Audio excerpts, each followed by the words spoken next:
Entonces, un cordial saludo para todos los participantes.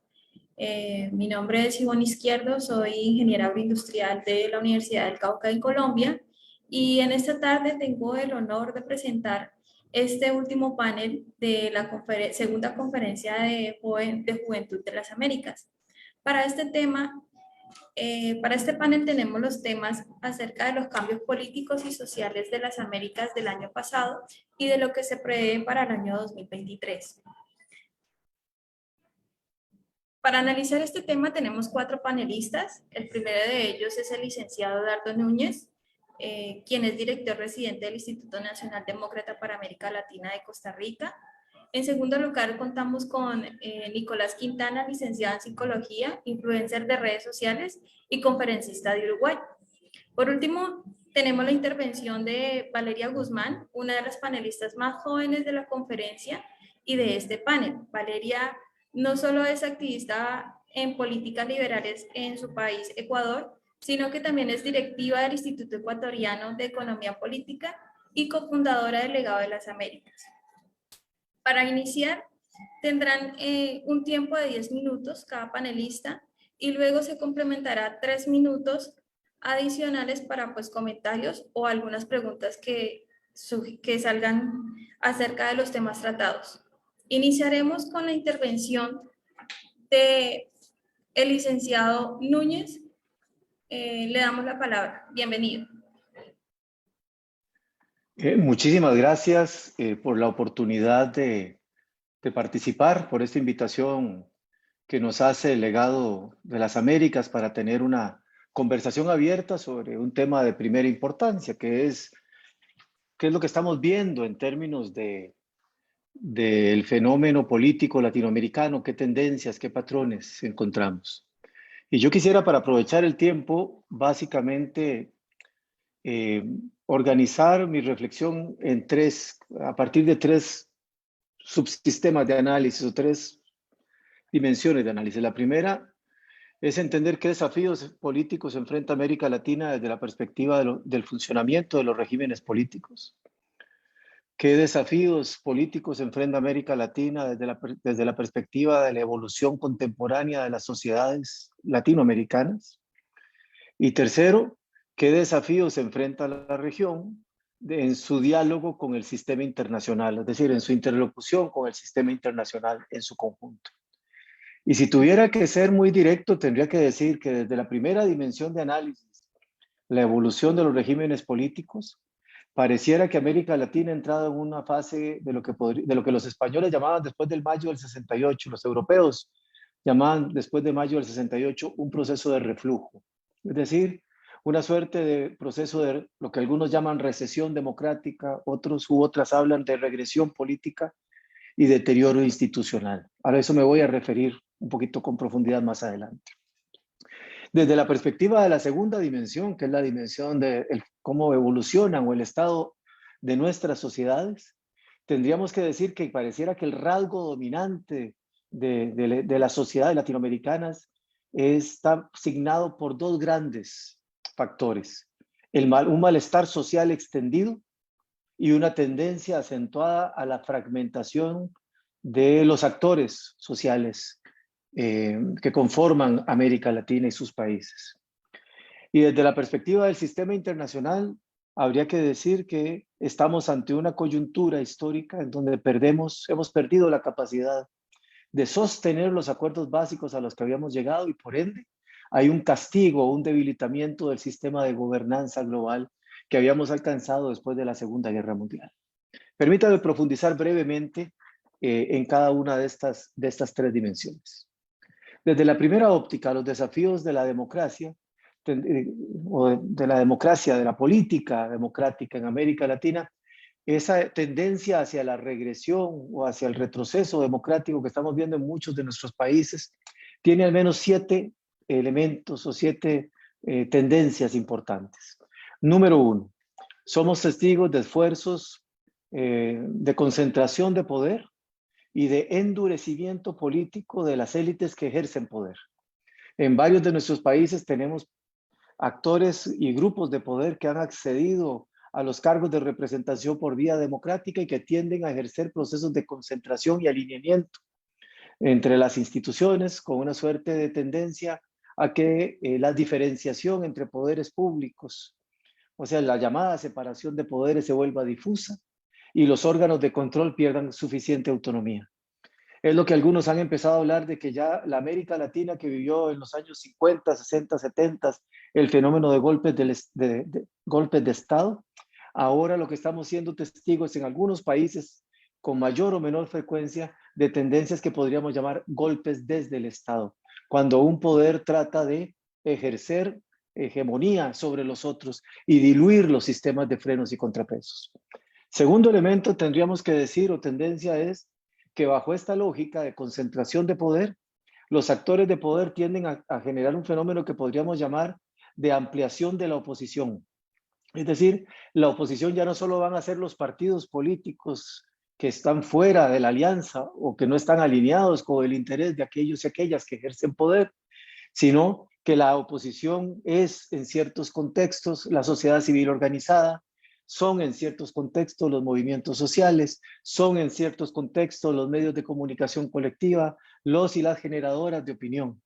Entonces, de la mano de esta idea de que la oposición es cualquier actor que no esté alineado con la lógica de concentración de poder o el intento de ejercicio hegemónico del poder, entonces la tendencia es a cerrar los espacios cívicos para tratar, sea de manera masiva, como hemos visto países como Nicaragua, o sea de manera mucho más selectiva o quirúrgica, como hemos visto en otros países, ir limitando las capacidades de reacción de aquellos actores que no están alineados con el actor hegemónico. Un tercer elemento que tenemos y muy vinculado con esto es un fenómeno de polarización ampliamente extendida, pero no la polarización ideológica que caracterizó durante muchos años a América Latina, sino la polarización que hoy se llama en la ciencia política y en la psicología social polarización afectiva o polarización emocional. Es la idea de que construimos narrativas de guerra en la política democrática, construimos audiencias autorreferenciales o cajas de resonancia en donde solo reproducimos las lógicas y las narrativas de aquellos y aquellas que piensan igual.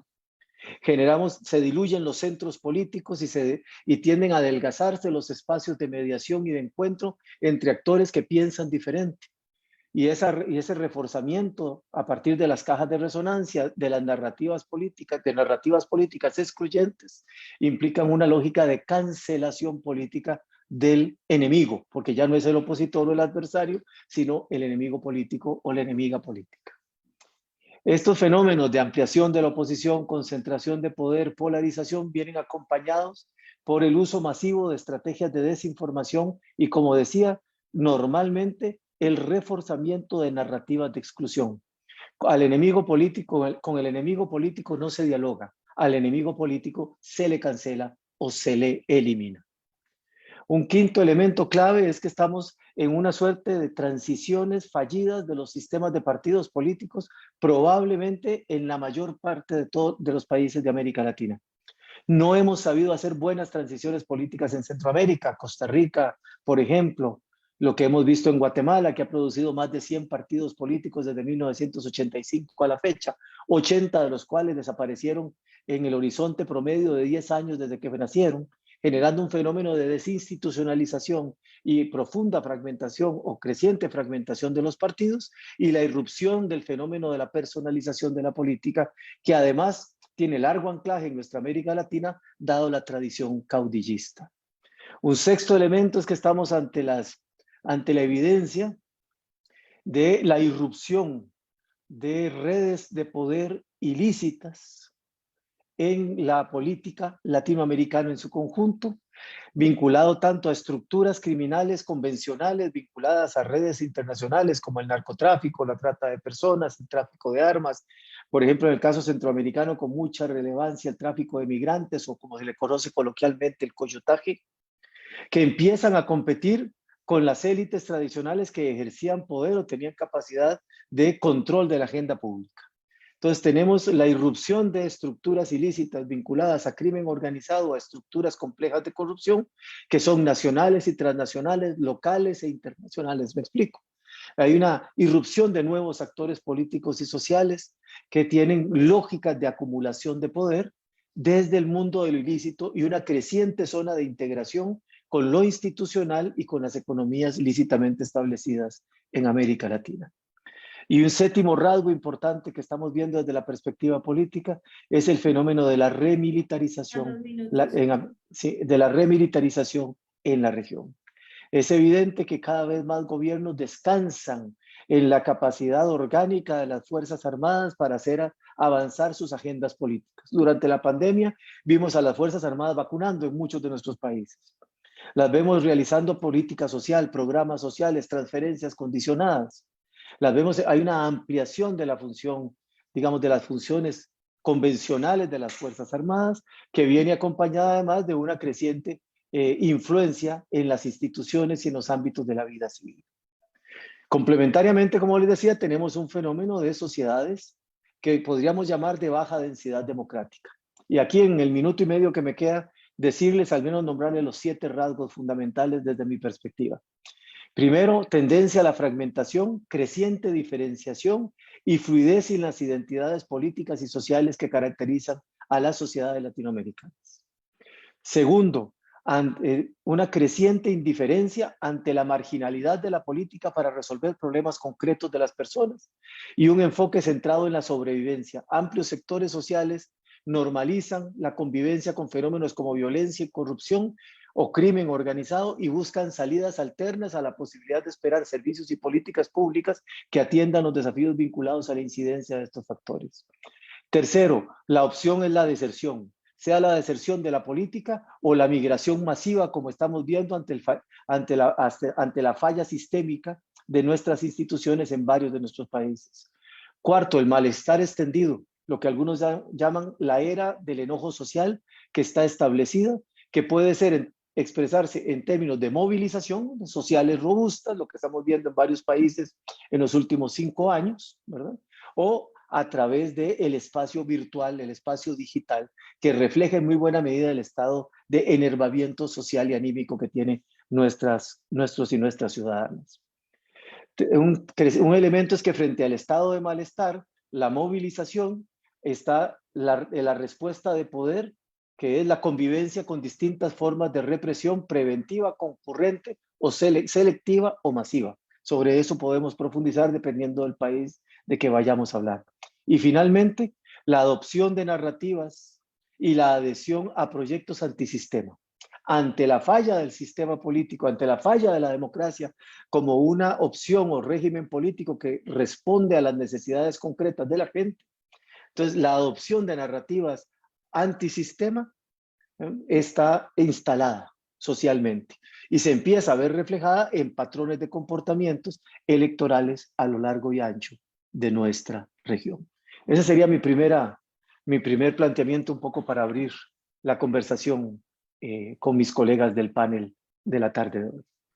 Le agradecemos mucho por su aporte, licenciado Núñez.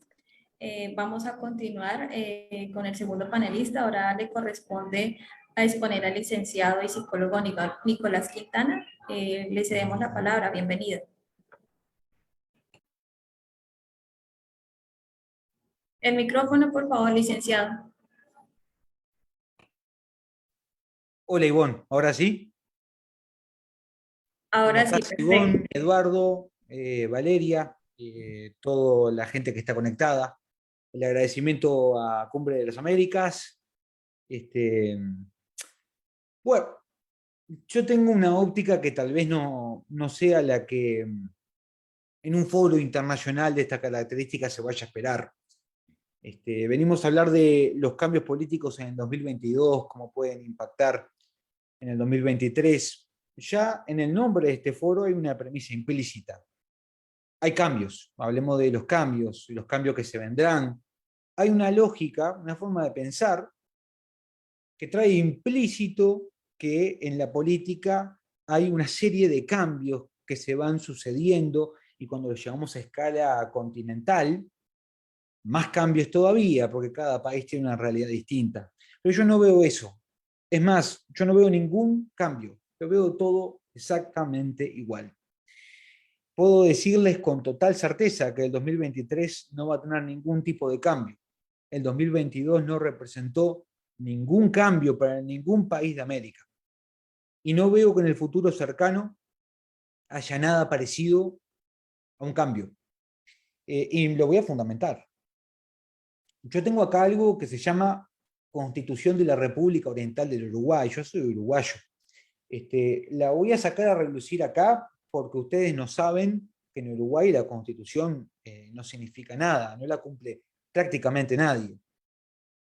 La fama internacional del Uruguay es que somos un país cumplidor de las normas, un país serio, con una democracia sumamente estable. Eso es un buen equipo de marketing para un país pequeño, que depende en gran medida de la opinión de los demás países, de su estabilidad y seriedad. El primer artículo de la Constitución dice que la República Oriental del Uruguay es la asociación política de todos los habitantes comprendidos dentro de su territorio, es decir, no en el mundo, sino en su territorio. El mundo no tiene nada que hacer en el Uruguay. Está en el artículo 1 de la Constitución. ¿Vieron cuando algo es muy evidente y la gente dice, mirá, está en el manual 1, página 1, lo que te estoy diciendo? Si supieras algo del tema, sabrías esto primero. Bueno, que en el Uruguay solamente puede meter cuchara la gente que está en Uruguay, está en el artículo 1 del manual 1, que es la Constitución de la República. Por supuesto que el artículo 4 dice que la soberanía radica en el pueblo, y eso es a lo que voy.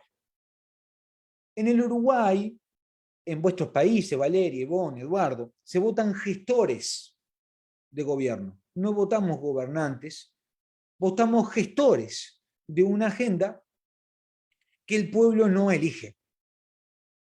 Y esa agenda, por supuesto, ya lo tienen muy claro porque está en boga de todos, es la agenda globalista. Por allí Eduardo mencionó en una muy buena intervención toda, en un momento mencionó la pandemia. Evidentemente todos tenemos que hablar de la pandemia porque si no, no podemos hablar. Entonces, yo tengo un ministro de Salud Pública en Uruguay, que es el que entiende en los temas de la pandemia, pero no es el ministro. El ministro fue Bill Gates, fue el ministro de Salud Pública del mundo. Él dictaminó lo que todos teníamos que hacer, en qué momento, de qué manera, lo coordinó con la Organización Mundial de la Salud, cuyo rol en la previa de la pandemia, durante la pandemia y después de la pandemia, ha sido una vergüenza, especialmente porque se encamó con China. ¿Recuerdan esa cosa que sucedió? Que un periodista preguntó algo equivocado y el integrante de la Organización Mundial de Salud hizo como que no escuchaba el Zoom. Como yo al principio que no tenía activado el micrófono, me tuvo que decir, bueno, licenciado, el micrófono, allá no se escuchaba, se hacía el que no escuchaba, y cortó la entrevista y no quiso, porque no vaya a ofender a China, ¿no? China, que peculiarmente ahora se está investigando la hipótesis, como una hipótesis muy probable, de que el virus no vino del mercado húmedo, que nadie mordió un murciélago, ni un murciélago, no salió Batman de ningún lugar, sino que se liberó de un laboratorio. Arma geopolítica, sí las hay. Alteró gobiernos, justamente los gobiernos que le molestaban más a China, especialmente el de los Estados Unidos, y hoy hay una suerte de tentempié senil en los Estados Unidos, liderando el mundo. Una persona que no sabe dónde está, en qué momento, ni sabe reconocer dónde está su hermana y dónde está su esposa cuando las tiene al lado. Se confunde eso. Entonces, él es el líder del mundo libre. Entonces, globalismo, esa es la clave. Nada cambió. En mi país gobierna con mi voto, el de mi partido y el de otros partidos en coalición, el presidente Luis Lacalle Pou. Es un presidente muy correcto, ustedes lo deben conocer, en general deben tener una impresión, más allá que tal vez ideológicamente no estén de acuerdo, da una muy buena impresión, habla bien, se toca el anillo. Bueno, bien, es un tipo que hace una buena gestión.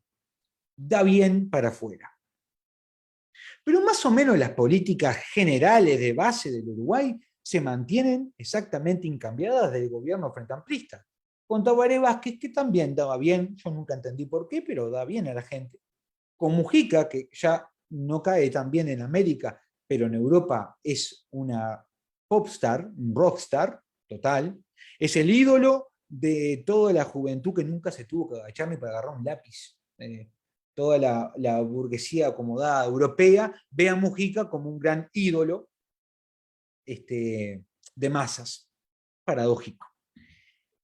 Bueno, entonces no hay cambios. Sigue la ideología de género porque le impone el globalismo. Sigue la misma política económica, que es la que va a dictar el Fondo Monetario Internacional, el Banco Mundial, porque lo dicta el globalismo. En la política de salud se va a hacer exactamente, punto por punto, lo que diga, voy a ser bueno porque estoy en un lugar donde me tengo que portar bien, sino además Jorge después me va a rezongar, la Organización Mundial de la Salud, podría decir Bill Gates directamente. Manda a Soros, manda a Rockefeller, manda a Bill Gates. Las políticas son paradójicamente en toda América las mismas.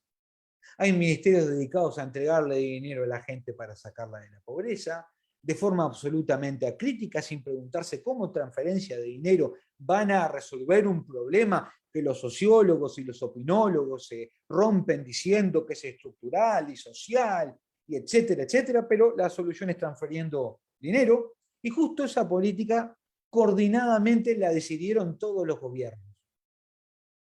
El presidente del Uruguay se presentó en campaña electoral en 2019 con algo que llamaba compromiso para el país. Ese era el compromiso que él tenía para con los ciudadanos que lo votamos.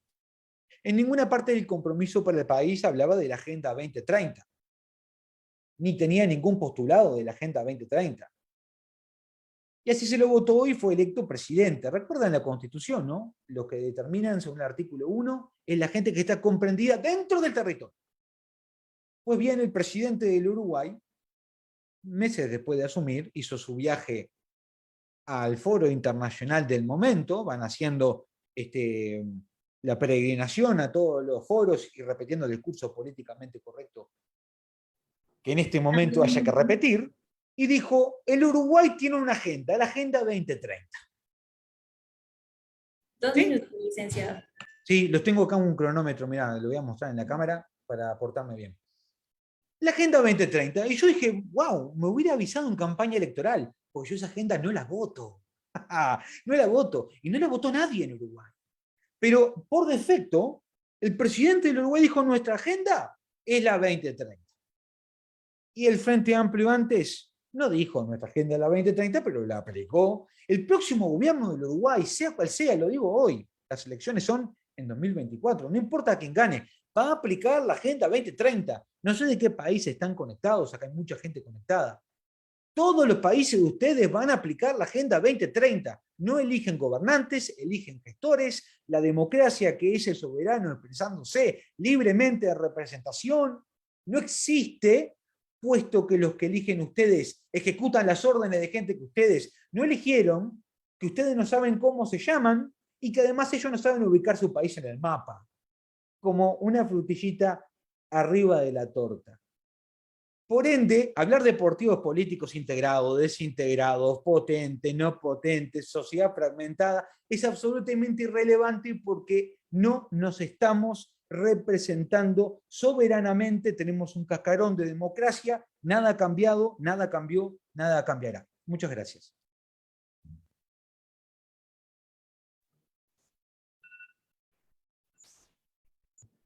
Muchas gracias, licenciado, por sus aportes, y ahora vamos a escuchar la intervención de la señorita Valeria. Le cedemos la palabra, bienvenida. Muchas gracias, Ivonne, por la presentación. Gracias a los otros panelistas, a Nicolás, Eduardo. Una vez más, gracias también a Legado a las Américas por este espacio, por permitirme ser panelista nuevamente en esta segunda conferencia de juventudes.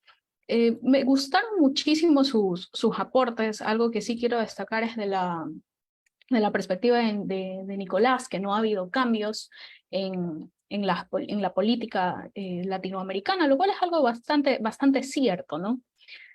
Y esto es algo que lo podemos sustentar haciendo todo un viaje a través de la historia, ¿no? De darnos cuenta que la tradición política y la tradición económica de nuestra región ha resultado bastante caótica y también podemos decir que ha sido enervante en ciertos sentidos. Y es que a veces da la impresión que América Latina ya va a superarse y salir de los problemas en los que nosotros mismos nos metemos, pero retrocede una y otra vez.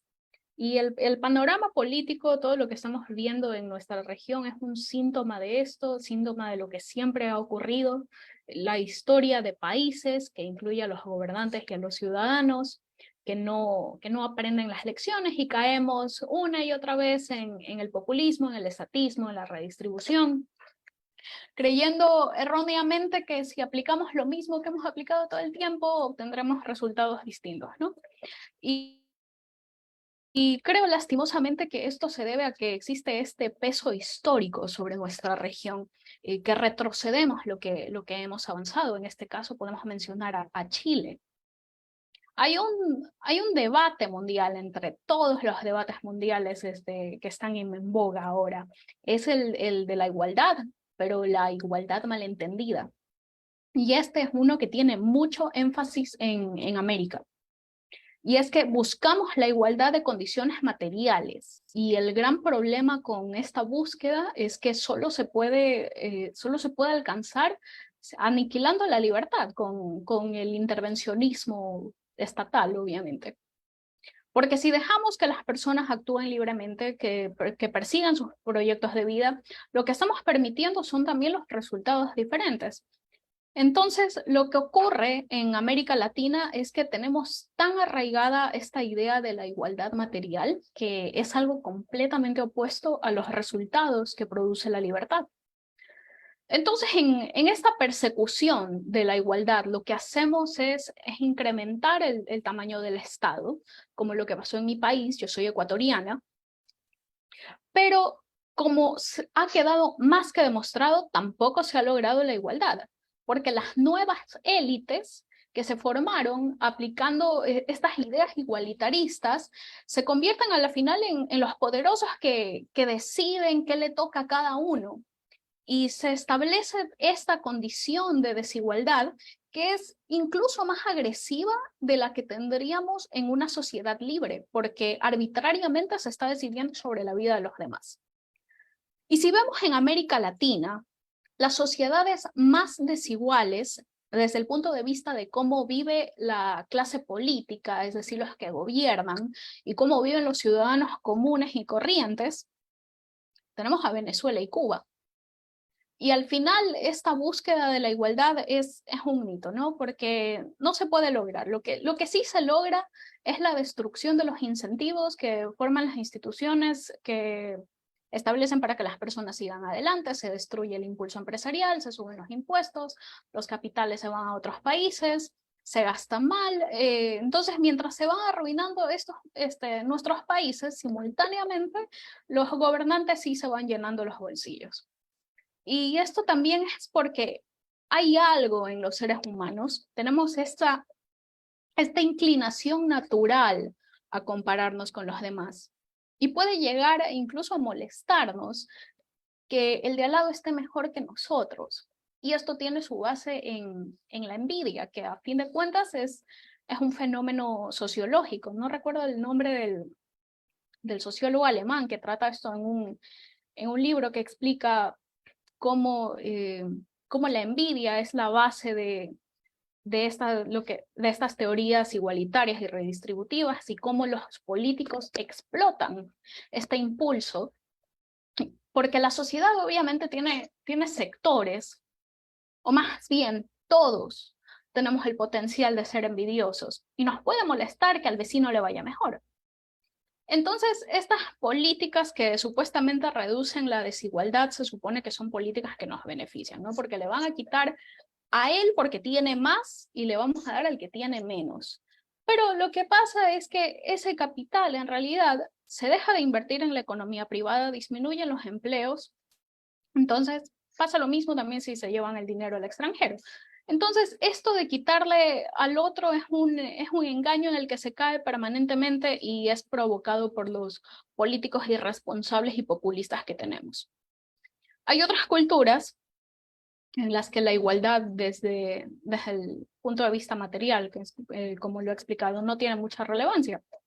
Los anglosajones en general no creen en la igualdad. De hecho, hay encuestas que prueban que los políticos que llevan la bandera de la igualdad no salen electos.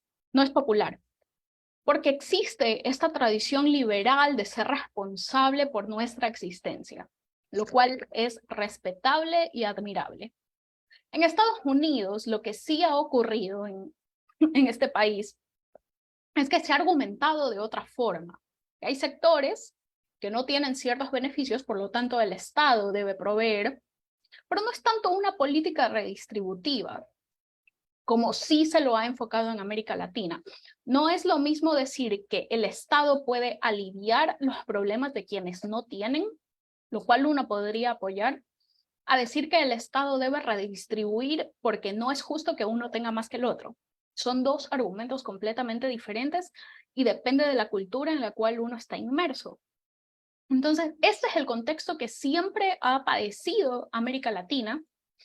Y como decía Nicolás, no ha sido algo que ha cambiado, es algo que lo seguiremos viendo una y otra vez.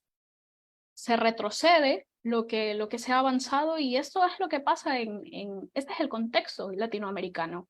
Y esto es lo que decide últimamente cuál es el rumbo que tomarán nuestros países, porque somos nosotros quienes eligen a los gobernantes. Muchas gracias. Muchas gracias, Valeria. Muy valioso su aporte. Ahora van a tener cada uno 3 minutos, por favor, para si desean profundizar o dar una conclusión respecto al tema de su intervención. Le damos la palabra al licenciado Núñez. Muchas gracias, Ivonne. Mire, interesantísimo porque creo que tenemos miradas distintas y esa es, me parece que la riqueza esencial de un foro de debate. Precisamente por lo que decía, porque uno de los rasgos de la época es que solo hablamos dentro de nuestras cajas de resonancia, entonces solo escuchamos las mismas cosas y eso pues no es exactamente lo más aconsejable para construir sociedades democráticas y plurales. Entonces, primero agradecer muchísimo la perspectiva de Nicolás y de Valeria, que me dan otra mirada sobre lo que podríamos llamar las coordenadas generales en las cuales la América Latina en su conjunto está inserta. Ahora bien, dentro de la línea de mi planteamiento, yo quisiera profundizar tal vez en dos elementos. Uno es que creo que más allá de que gobiernen individuos, ¿cómo fue que utilizaste la expresión, Nicolás, como administradores, dije, o diligenciadoras, ¿no? Gestores, ¿vale? ¿Ah? Digamos, desde la perspectiva de nuestros gobiernos nacionales, sí estamos enfrentando un fenómeno creciente, y es un tema sobre el que me gustaría escuchar otras miradas, un fenómeno creciente de desinstitucionalización. Hay una pérdida de densidad institucional. Y yo sé, Valeria, que podemos debatir si cuando hablo de institucionalización no hablo de estados grandes o hiperburocráticos. Aún en la lógica liberal más clásica se requieren instituciones entendidas como reglas del juego, marcos de referencia que permiten encauzar y resolver las disputas, ¿verdad? Fundamentalmente políticas o conciliar las diferentes visiones. Ese fenómeno de desinstitucionalización abre espacio en un contexto en donde además el impacto de las tecnologías de la información, que me parece que era lo que se hablaba en el panel anterior, desgraciadamente llegué muy tarde y no lo pude escuchar, pues profundiza el fenómeno de la personalización de la política. Es decir, ¿qué es lo que estoy queriendo plantear? El adelgazamiento institucional no solo tiene que ver con la pérdida de calidad y efectividad en la capacidad para formular y gestionar políticas y servicios públicos de impacto, sea en una agenda acotada a los digamos, o en una agenda ampliada, como lo queramos ver, dependiendo del horizonte o de la perspectiva ideológica desde la cual hablemos. De lo que estamos hablando es de que al adelgazarse las instituciones también se pierden los ejes fundamentales a partir de los cuales establecemos las reglas de convivencia política y social. Y eso sí es muy delicado. Y me parece que es algo en lo que tenemos que meterle mucha cabeza, pensando en América Latina que viene, en la América Latina que viene. ¿Cuáles son las reglas a través de las cuales vamos a convivir aquellos que pensamos distinto, creemos cosas diferentes?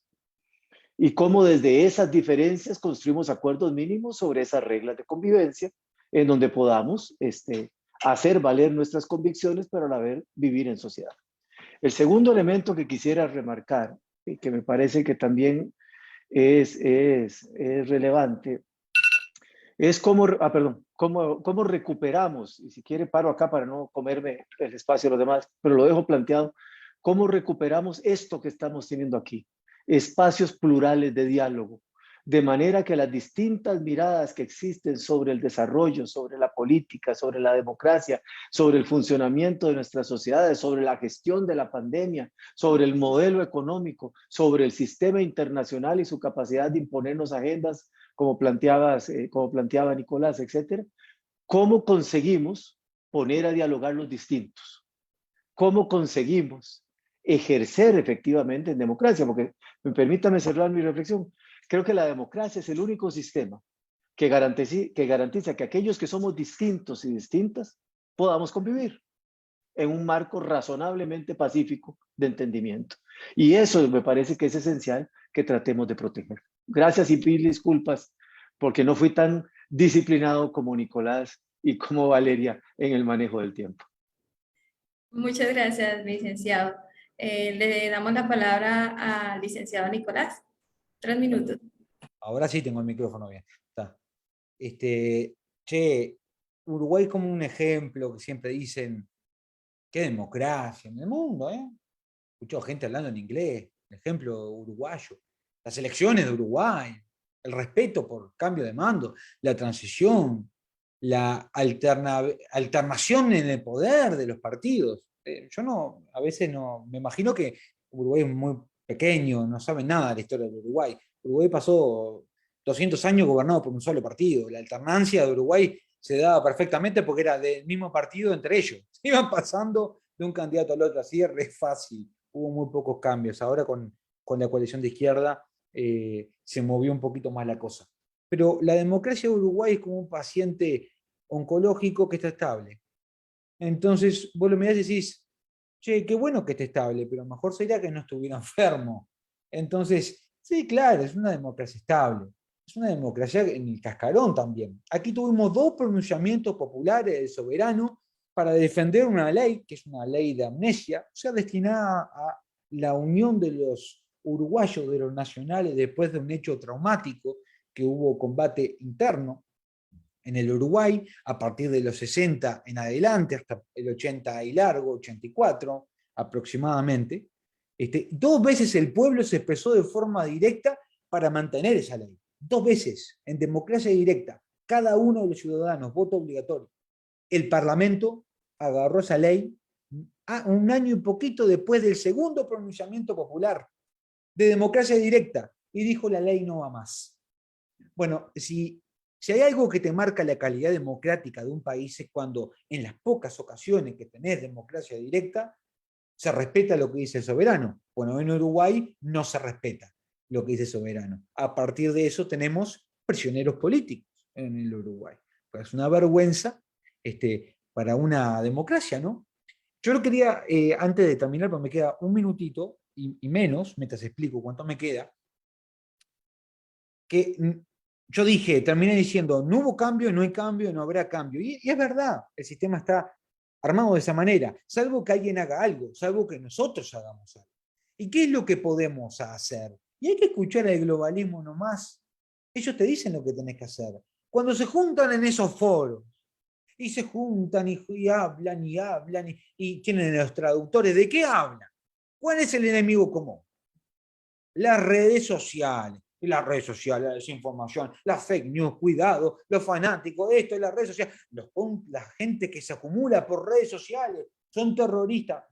Utilicemos las redes sociales y organicemos movimientos soberanos, que el globalismo con eso no puede y por eso se asusta y critica las redes sociales. Justo a tiempo, licenciado. Sí. Muchas gracias. Bueno, ahora le damos la palabra a Valeria Guzmán. Gracias, Ivonne. Gracias, Eduardo y Nicolás, nuevamente por sus opiniones, por sus puntos de vista. Realmente este tipo de paneles son bastante enriquecedores para compartir nuestras visiones sobre lo que pasa en nuestra región y siempre tomando en cuenta cuál es la principal temática de los países en los que estamos, ¿no? Para mí, quiero cerrar esto en estos 3 minutos con algo que decía Margaret Thatcher, y es que no hay libertad a menos que haya libertad económica. Y la única forma para generar este desarrollo económico que tanto se necesita en América Latina es a través de los mercados libres. La esencia del desarrollo es la expansión de las opciones individuales. El papel del Estado es el de proteger la vida, la libertad y la propiedad privada para que los individuos puedan seguir y cumplir con sus propios deseos y sus metas, ¿no? Muchos economistas y también expertos en desarrollo económico han venido sosteniendo en el tiempo que el desarrollo debe ser guiado por el Estado y que éste debe demostrar una infraestructura de planificación central liderada por los burócratas. Entonces, bajo esta premisa, la planificación económica centralizada, la toma de decisiones por parte del gobierno reemplaza la toma de decisiones privadas. Y esta planificación ha sido muy, muy atractiva tanto para políticos como para intelectuales y administradores también, porque les otorga el poder para manejar a la gente y rehacer la sociedad. Y el verdadero problema de América Latina no ha sido el fracaso del mercado, no es una falla del mercado, sino el fracaso del gobierno de la protección de las personas y de la propiedad privada. El desarrollo económico depende de los individuos, depende de nosotros, de las instituciones, de la cultura, de la conducta de los ciudadanos, no de la planificación estatal ni de los recursos naturales. Esto es algo que tiene que quedar clarísimo, sobre todo en América Latina, depende de nosotros. Es nuestra cultura lo que va a decidir qué tipo de país queremos. Son las ideas que están impregnadas en nuestra sociedad. Una vez que cambian las ideas, va a cambiar nuestra sociedad. Es así de sencillo. Están todos estos... El tema del globalismo es bastante interesante, Nicolás, porque es algo que se busca, de cierto modo, quitando la libertad, pensando que puede haber un poder central. Y es algo que definitivamente debe quedar atrás. Sin embargo, como decía, hay este peso histórico, lastimosamente, que demuestra que tenemos esta inclinación para que alguien más tome las decisiones por nosotros y nos dé las respuestas a las preguntas, porque es más fácil, ¿no? Esa sería toda mi intervención, siempre esperando que nuestro continente, nuestra región, tome mejores decisiones como ciudadanos, nos hagamos responsables de nuestras vidas, respetando el proyecto de vida del prójimo. Muchas gracias. Muchísimas gracias por su valioso aporte, Valeria. Ahora vamos a trasladarle al panel algunas preguntas que han realizado, que nos han llegado a través del chat. Está dirigida para el licenciado Nicolás. Preguntan, ¿por qué los políticos cuando asumen un cargo se vuelven locos o enfermos de poder? ¿Qué les afecta en su psique o psicología? Ejemplo de ello, el presidente de México. Creo que esa pregunta me la hicieron porque soy licenciado en psicología, me imagino. A ver, nuevamente, Eduardo, Valeria, muy buenas intervenciones, muchas gracias, muchísimas gracias. El presidente de México, las pocas cosas que he visto están absolutamente sesgadas, negativo con él. Tengo una pésima opinión del presidente de México, está clarísimo cuál es mi ideología también.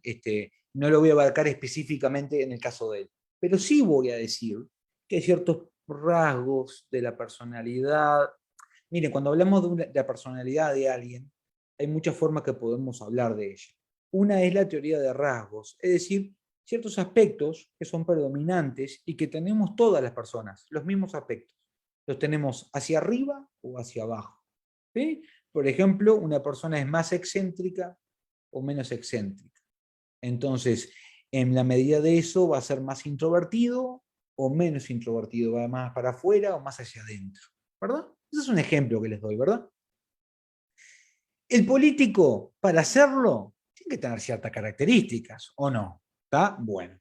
Entonces, cuando uno está en política, está trabajando con las necesidades de la gente, y es un trabajo, viven de eso, y en gran parte uno también maneja esas necesidades con su discurso a beneficio de su proyecto político. Allí hay una manipulación que se puede dar con mucha ética o sin ninguna ética. Pero claro que hay algo en la personalidad del individuo que ve que se puede aprovechar del contexto de lo que pasa a su alrededor con las personas.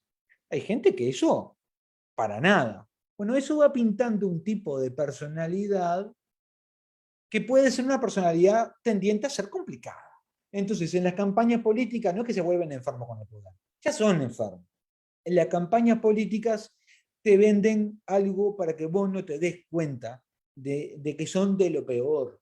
Y una vez que lo votaste, el poder los lleva a... Y el séquito, no sé si se dice alcahuete, ¿todos entienden la palabra alcahuete? El adulón, ¿sí? El séquito de adulones en la vuelta del político que le dicen, sos genial, qué bien que saliste, cuando cometen un error le dicen, estuviste genial. Ese séquito lo lleva a sacar lo peor de sí mismo. Y ahí vemos a los presidentes en caricaturas de la desgracia humana. Eso es lo que termina, envejecen, ¿vieron cómo terminan el mandato? Terminan como le hubieran pasado 20 años arriba, pasaron 5, porque la atención, al final del gobierno, todo lo que creían se les desmoronó por completo. Así el gobierno sea valorado como bueno. En realidad ellos no cambian.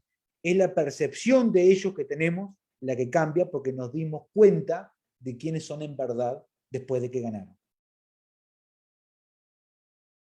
Muchas gracias, licenciado. Un Ahora gusto. le damos la pregunta a Valeria Guzmán.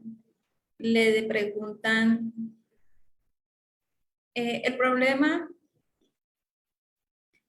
no son los políticos, el problema es que la gente vota por personas demagogas, que al final de su mandato terminan destruyendo la alternancia democrática y el tiempo es irrecuperable.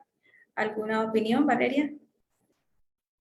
Sí, muchas gracias nuevamente, Nicolás, porque mencionas algo que una querida amiga, Yashi Morales, gran economista argentina, quien nos está viendo por Facebook Live, le envío un saludo. Ella solía decir que también tenemos que aceptar que los políticos a veces simplemente tampoco tienen las mejores intenciones.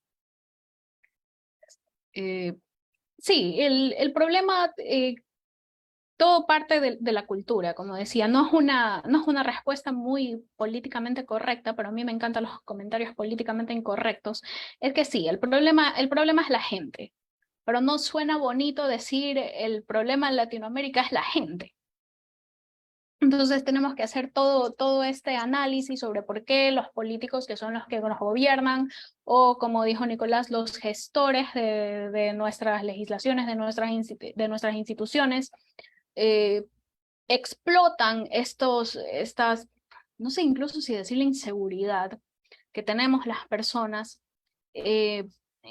Entonces ellos son los representantes. Nosotros tenemos la culpa, sí, por elegirlos. Nosotros los ecuatorianos es hora que hagamos un mea culpa, que estamos en tremendos líos políticos porque hace 15 años eligieron a Rafael Correa. También es momento de hacer esa mea culpa. Pero sí, es un problema cultural que nos ha llevado a estar en el mismo pantano una y otra vez.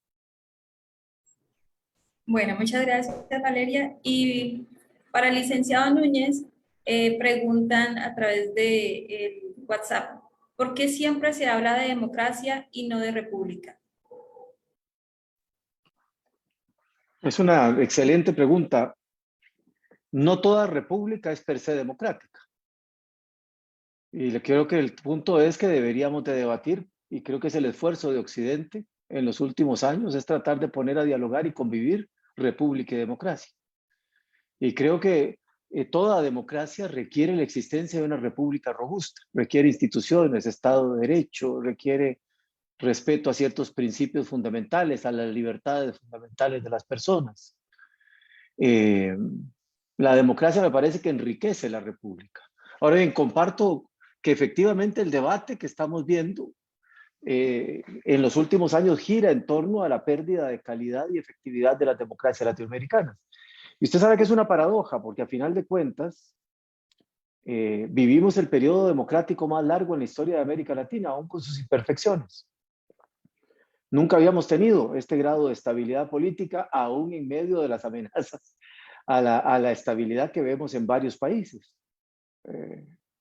En ese sentido, creo que tenemos que tener la certeza de que logramos ciertos avances en materia formal de funcionamiento de instituciones políticas democráticas en la región.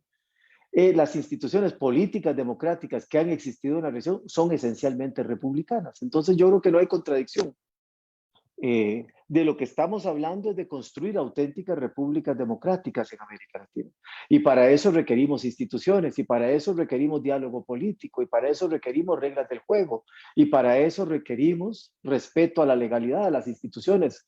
La exposición que hacía, la primera intervención de Nicolás habla de que el país que aparece mejor rankeado a nivel global como democracia plena en América Latina, número 1, decía Nicolás, no respeta la Constitución, un tema muy interesante. Creo que fue tu tesis de entrada, ¿verdad? Y cuando se ha ejercido, decía, la democracia popular, la consulta directa, la participación directa, existe la discrecionalidad de las élites políticas a través de las instituciones de representación para no necesariamente obedecer las disposiciones populares. ¿De qué es lo que estamos hablando? Justo de lo que yo planteaba. Estamos hablando del deterioro de la capacidad de las instituciones de las repúblicas democráticas latinoamericanas, en el sentido de que ya no constituyen o representan el acuerdo político básico de convivencia política y social entre nosotros. Ese es el punto. Y la pregunta es, ¿cómo restablecemos esos acuerdos? ¿O cómo establecemos una nueva generación de acuerdos si no queremos restablecer lo previo? Pensando en que abramos la oportunidad de debatir qué modelo de democracia o de república democrática es el que queremos construir. Porque es evidente que el modelo que acordamos 40 años atrás está haciendo agua. Por múltiples razones está haciendo agua. Sea por la insuficiencia de las propias capacidades de las propias instituciones democráticas, sea al tenor de la última intervención de Valeria, sea porque a lo mejor nuestras sociedades no hemos aprendido efectivamente a vivir en el contexto de reglas institucionales ciertas y relaciones democráticas de poder. Es una posibilidad. América Latina es una apuesta normativa e institucionalista que no vino acompañada de un esfuerzo robusto de construir auténticas sociedades democráticas. Entonces los latinoamericanos y las latinoamericanas aprendimos las reglas, las rutinas democráticas, pero no necesariamente somos demócratas.